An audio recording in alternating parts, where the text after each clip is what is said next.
Bonjour à tous, bienvenue au balado de l'Académie de la relève en santé produit par le CHUM. Moi, c'est Michèle Hood, je suis médecin spécialiste en santé publique et médecine préventive, oui. J'ai de la misère à dire mon propre titre, vulgarisatrice médicale, créatrice de contenu et votre animatrice pour ce balado. Je suis vraiment une grande passionnée des différentes professions de la santé et ça donne bien parce que c'est le thème de ce balado dans lequel on découvre différents professionnels de la santé, leur parcours, leur passion, ce qui les a menés vers là et leur manière de changer le monde à leur façon. Aujourd'hui, on a la chance de filmer devant public, mais ce n'est pas n'importe quel public. Ce sont les jeunes qui participent à l'Académie d'été du programme de l'Académie de la relève en santé. Bienvenue tout le monde!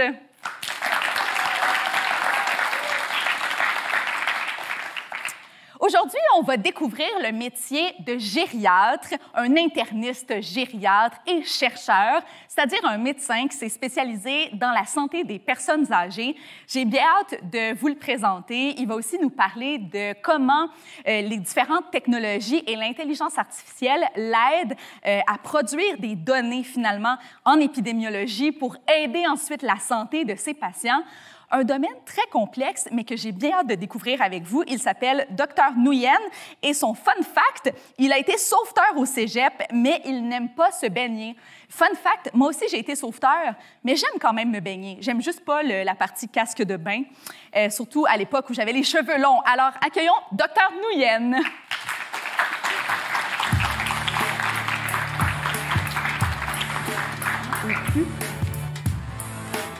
Je comprends pas. Il y a au plus 20 personnes qui sont allées dans la piscine qu'ils surveillaient. Il y avait personne qui se baignait là. Effectivement, c'était une toute petite piscine d'un appartement privé. Puis, comme j'étais pas il n'y avait jamais travaillé, personne. pas vraiment, mais bon, c'était agréable, c'était relax. OK. Je m'assurais que le niveau de chlore était bon. Puis ça. Ah, bien, très intéressant. Est-ce que ces compétences-là t'ont servi à ta profession future? Ben, en fait, pour être sauveteur, il faut quand même faut s'entraîner un petit peu pour nager assez vite, il faut respecter des consignes, il faut avoir une certaine, pas autorité, mais une certaine capacité de discipline. Puis ça, je pense que c'est utile. Ouais. Oui, mais moi, par contre, je dirais que mes cours de sauvetage, quand j'ai une urgence puis je dois appliquer des premiers soins, c'est encore mes réflexes que j'ai développés quand j'étais adolescente, dont je me rappelle, c'est super utile pour les réflexes de premiers soins, je trouve. Ouais. Bref, ce n'est pas le sujet de notre rencontre aujourd'hui. Alors, tu es gériatre. Qu'est-ce que ça veut dire être gériatre? Qu'est-ce que ça fait un gériatre? En fait, on peut juste prendre l'étymologie, la racine du mot. Géri veut dire personne âgée, iatre veut dire traitement. Puis, pédiatre, c'est péd, jeune, bébé, enfant, traitement. En gros, c'est la médecine des personnes âgées. Parce qu'on peut s'intéresser aux personnes âgées comme sociologue, comme gérontologue, comme psychologue, mais nous, c'est la médecine des personnes âgées. Très intéressant. Puis, dans le fond, pour être gériatre, il faut passer par la médecine. Parle-nous de ton parcours un peu. Comment tu as choisi la branche médicale quand tu étais ado, là, puis à la fin de ton secondaire? Non, tout à fait. En fait, je ne suis pas né en voulant devenir médecin, puis je ne suis pas né en voulant devenir gériatre. C'est vraiment des décisions que j'ai prises au fil des expériences. Là. Fait que, bon, au cégep, sciences de la nature, comme beaucoup de jeunes, je suppose. Ensuite, bon, j'ai été accepté en médecine à l'Université de Montréal. Puis, bon, en médecine, après ça, il faut se spécialiser soit en médecine de famille, santé publique, médecine interne. J'ai choisi la médecine interne. Ça, c'est 3 ans. Puis, dans la médecine interne, là, tu te spécialises encore, soit en cardiologie, pour le cœur, poumons, reins, etc. Puis, j'ai décidé de choisir la gériatrie. Et là, il faut que tu nous expliques d'emblée, c'est quoi la médecine interne? Parce que c'est quand même complexe comme domaine. Bien, en fait, peut-être que les internistes comme moi n'aimeront pas cette définition-là, là, mais peut-être que les chirurgiens qui opèrent, qui font des interventions, puis les médecins, les internistes ou les gens en médecine interne. Je ne dirais pas juste, c'est-à-dire cardiologue, pneumologue, néphrologue, endocrinologue. Toutes ces spécialités-là s'attaquent à des maladies sans nécessairement faire des grosses interventions chirurgicales. Donc, on parle de prescrire des médicaments, parler d'habitudes de vie. Mais c'est les spécialistes de l'intérieur du corps, ou en fait, c'est les spécialistes du corps humain, de la santé du corps à l'hôpital plus particulièrement. Oui, on peut aussi les distinguer des médecines de famille qui sont plus générales. Dans le fond, tu te spécialises dans un système d'organes, mais là, les gériatres, on est l'exception, on se spécialise dans une tranche d'âge des personnes âgées avec des maladies de personnes âgées. Puis qu'est-ce qui t'a mené à choisir la gériatrie quand tu étais en médecine interne? C'est une bonne question, là, en fait, c'est ça. Je suis rentré, je pensais que j'aurais aimé la cardio, la pneumo, les soins intensifs, mais dans la médecine interne, c'est probablement la médecine qui s'occupe le plus de la personne. La gériatrie? La gériatrie, certainement. Fait que je dis souvent que si tu aimes plus les organes puis les maladies, ben peut-être que tu peux devenir un spécialiste de médecine interne. Je taquine mes collègues, là. Mais si tu aimes plus la personne et que tu comprends que les maladies, c'est juste pour aider la personne, ben moi, j'encourage les gens à choisir la gériatrie. Et la blague, c'est souvent que chaque spécialiste de médecine interne, en fait, de spécialistes de leur organe, défendent leur organe en disant que c'est le plus important du corps humain. Moi, c'est l'humain qui est le plus important. Et toi, c'est l'humain. Ben, c'est toi qui gagnes les arguments. Je comprends pas pourquoi on voit jamais des gériatres dans ces arguments-là, mais c'est très bon. Et puis, parle-nous un peu de ta pratique au quotidien. Ça consiste en quoi? En fait, c'est ça. Disons qu'on prend le côté médical, parce qu'il y a 50 qui est recherche, 50 qui est Allons médecine. Allons du côté gériatrie clinique. Comme je travaille au CHUM, le CHUM est un assez grand hôpital, là, comme vous le voyez, puis donc c'est très, très varié. Aujourd'hui, là, je suis à l'hospitalisation. Fait que c'est des patients qui viennent à l'urgence, qu'on décide qu'ils sont assez malades, qui nécessitent de dormir à l'hôpital pour qu'on fasse des traitements, des investigations. Et donc là, ben, c'est une vingtaine de patients, puis on les voit, on les suit, puis quand ils sont mieux, ben, on décide est-ce qu'ils rentrent à la maison ou est-ce qu'ils doivent déménager. Ça, c'est une assignation. L'autre assignation, ça peut être à l'urgence. Donc, les gens viennent à l'urgence, ils ont fait une chute, ils sont vus par les urgentologues. Quand ça se règle par l'urgentologue, la personne a congé, mais si elle a besoin de voir un gériatre parce que, disons, elle fait une complication, là, je les vois. Sinon, grosso modo, on fait la même chose aux étages. C'est compliqué un hôpital comme le CHUM, là, mais disons que tu es hospitalisé pour ton cœur, mais ça se peut que tu fasses une complication gériatrique de personnes âgées. Et là, ils nous demandent, puis nous, les gériatres, on vient. Et finalement, on a aussi, évidemment, de la clinique externe. Parce qu'on s'imagine là, une personne âgée qui a peut-être l'Alzheimer, qui est suivie à chaque année ou à chaque quelques mois et que je vois, et que, bon, on voit comment ça se passe à la maison, on prescrit des traitements, des investigations, puis on essaie d'améliorer sa santé. Donc, la santé physique, mais aussi la santé cognitive, si on veut. Est-ce que vous êtes quand même expert de tout ce qui est démence ou tout ce qui est dégénératif au niveau de la cognition? Oui, c'est une bonne question. En fait, la santé, on s'imagine beaucoup les organes, les systèmes, le cœur, le poumon, etc. Mais si on y pense, la santé, c'est beaucoup plus que ça. Là, puis on dit que la santé, c'est un bien-être la physique, mais aussi psychologique, social. Puis les gériatres, on s'intéresse à ça. Donc, quand on dit ça, on s'intéresse à la cognition. Est-ce que la personne se rappelle de ce qu'elle a fait? Est-ce qu'elle est capable de s'organiser et être autonome? On s'intéresse beaucoup à la mobilité. Les gens ne pensent pas beaucoup à ça, mais quand on n'arrive pas à marcher correctement ou quand chaque pas est un obstacle, bien, ça amoindrit énormément la qualité de vie. Après ça, il y a aussi le réseau social. Est-ce que la personne est bien entourée, pas bien entourée? On regarde tout ça en gériatrie. Super intéressant. Puis, quand est-ce qu'on dit, OK, ça, c'est de la gériatrie? Est-ce que c'est l'âge? Est-ce que c'est le fait qu'une personne âgée a de nombreux problèmes de santé combinés, une perte d'autonomie? Il n'y a pas de réponse simple à ça, effectivement, et ça dépend beaucoup. Aux États-Unis, ils font peut-être une gériatrie qui est différente du Canada, le reste du Canada, du Québec, mais je pense que ce qui est commun à tout ça, c'est la complexité. Quand c'est pas juste un problème avec une solution, bien là, d'avoir un gériatre qui est capable d'intégrer, disons, les volets de la cognition, les volets de la mobilité, les volets des effets secondaires des médicaments et des maladies, bien, c'est là que je pense qu'un gériatre a une valeur ajoutée. Très intéressant.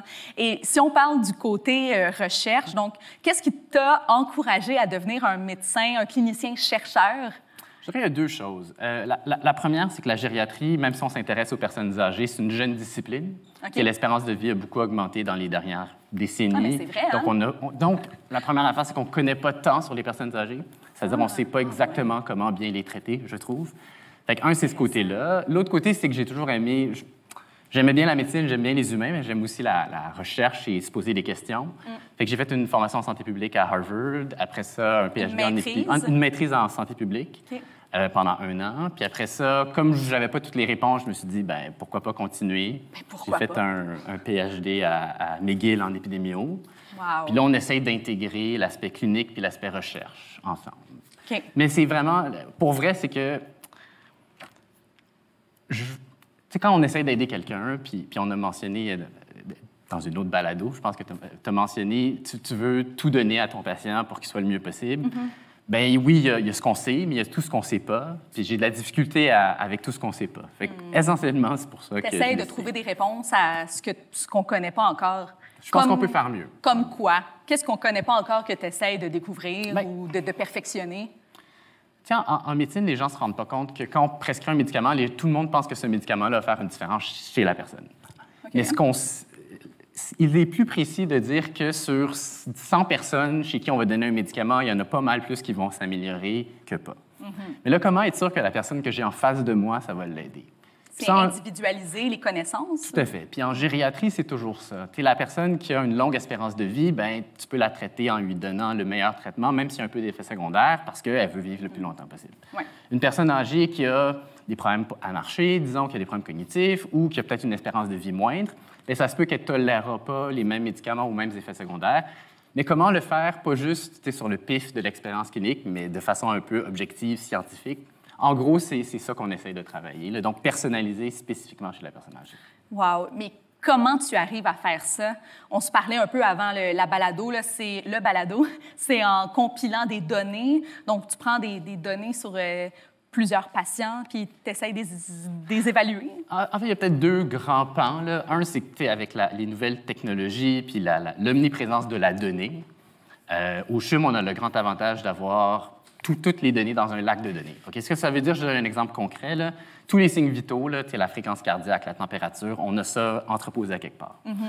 Puis, quand on essaye d'interpréter ça comme clinicien, en général, on a des seuils très spécifiques. La température, c'est à partir de, disons, 38. Puis la tension artérielle anormale, c'est 140.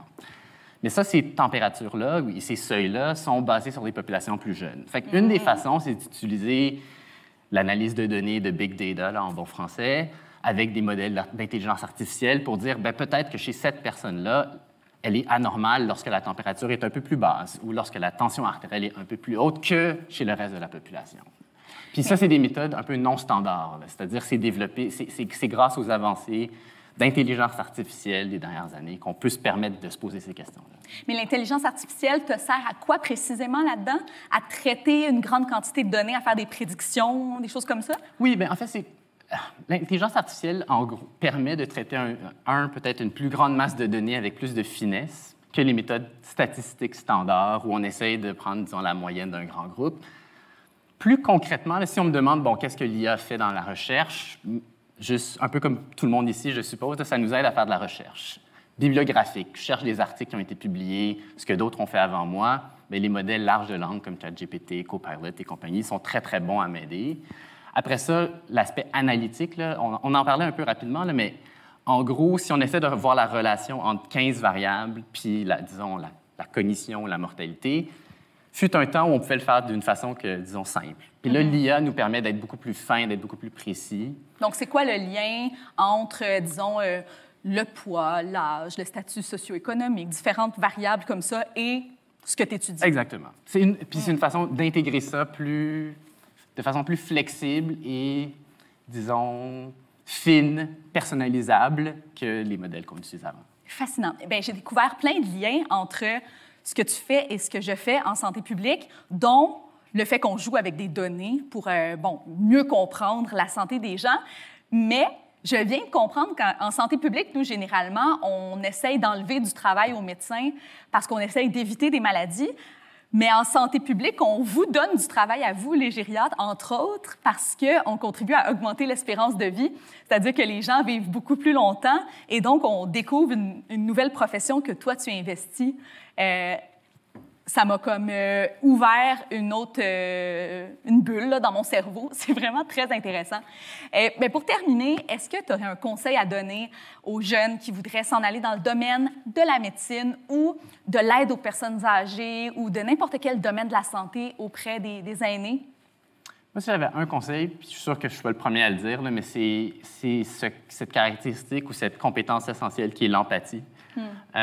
Les problèmes auxquels les personnes âgées font face et même la société à laquelle la société fait face, c'est des problèmes compliqués. Puis des problèmes compliqués, ça nécessite de travailler en équipe.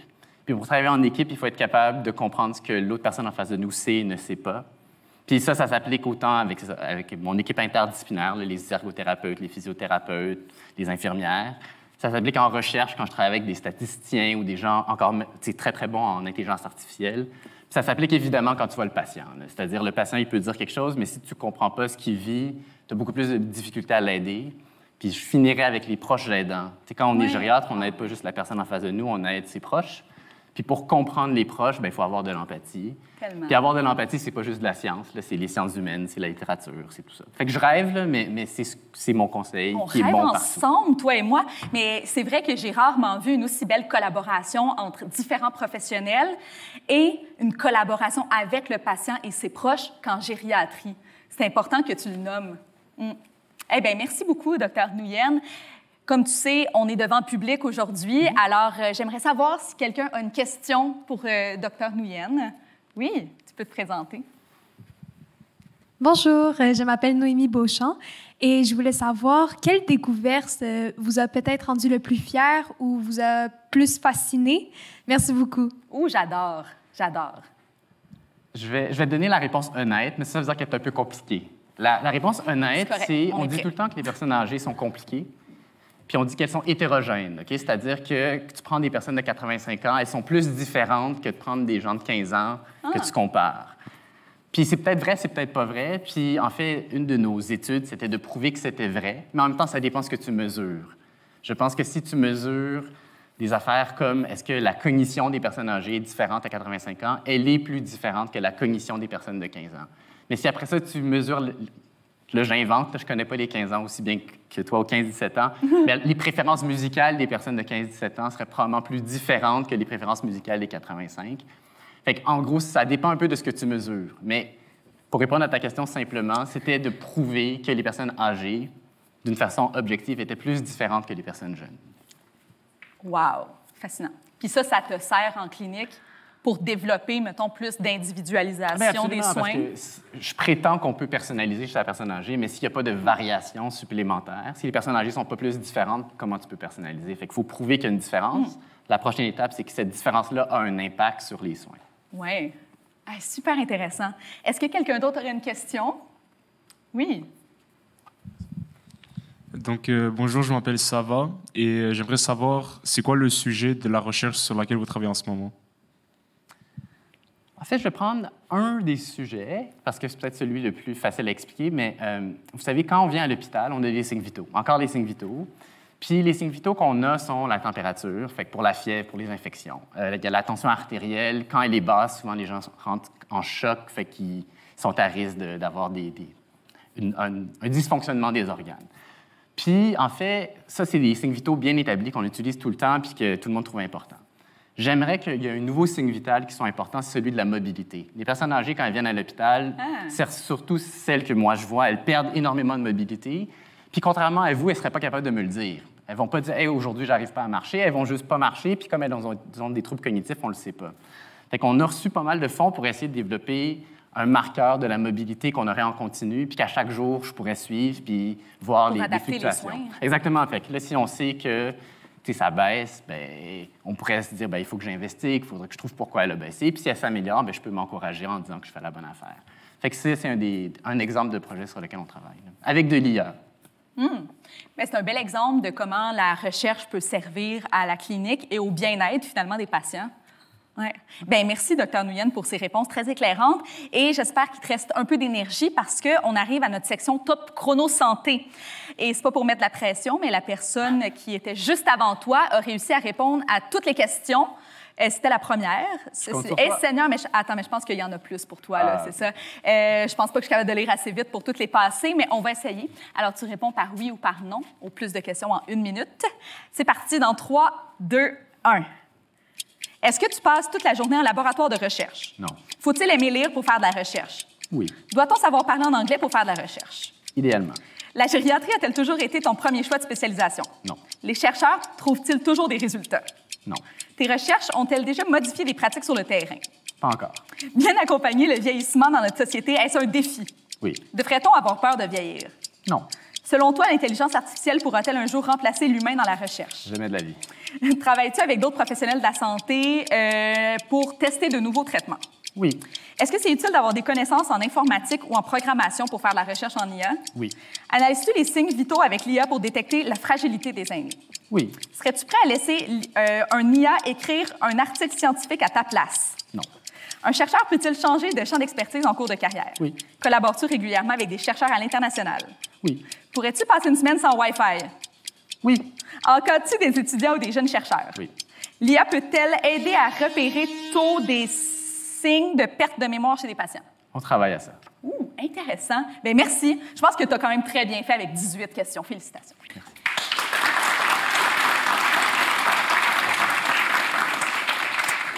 Bien, merci beaucoup, Dr. Nguyen. Je pense qu'on a tous beaucoup appris. Moi, la première, il y a définitivement des choses dont on a parlé aujourd'hui qui vont influencer mes réflexions en lien avec la santé publique, parce que notre but, finalement, c'est de favoriser le bien-être de tous, et on doit s'attarder au bien-être des personnes âgées, surtout dans une société qui est vieillissante. Merci pour ce que tu fais, vraiment. Ça fait plaisir. Merci. Puis merci beaucoup à vous. Alors, si vous voulez revoir tous les épisodes de notre balado, rendez-vous sur la chaîne YouTube du CHUM. Merci à tous. Bonne journée!